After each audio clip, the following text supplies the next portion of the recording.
जो बात नहीं है उसे अपनाइए आप।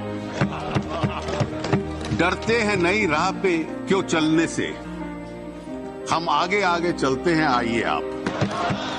नई दुनिया है, नया दौर है, नई है उमंग। कुछ थे पहले के तरीके तो कुछ हैं आज के रंग ढंग। रोशनी आके अंधेरों से जो टकराई है, काले धन को भी बदलना पड़ा आज अपना रंग। Emergency itself left a permanent scar on Indian politics. The whole institution of dynastic political parties started with the emergency. And that is one great aberration of emergency which has continued till today. And in that sense, the evolution of India from a normal democracy to a dynastic democracy, this whole process started actively with that phase.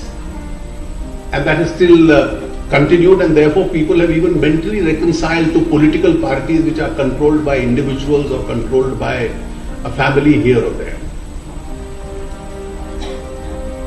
I personally don't think it's now possible, with the kind of global opinion, probably a more independent Supreme Court, Article 21 being non-suspendable, to ever repeat that situation.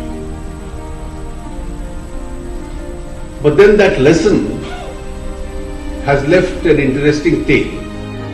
संघीय ढांचे के संबंध में कई प्रावधान किए गए, लेकिन पहले 20-30 वर्षों में संघीय ढांचे का इतना महत्व है, ये बात समझी नहीं है। क्योंकि उस वक्त लोगों को लगता था कि शायद देश की एकता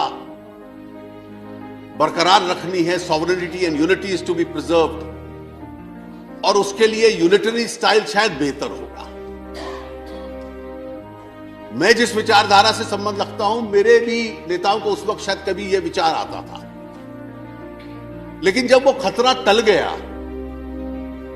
और हर प्रांत के अंदर मैं अपने प्रांत को मजबूत करूं, अपने क्षेत्र को मजबूत करूं, यहां लोगों का विकास हो, तो federal feelings in India have become real India. When did we have coherent economic policies? When you had strong leadership. When the natural leader of the country was the natural leader of the government, at least he had to be a natural leader of the party. And that was one of the flaws in the governance model of 2004 to 14.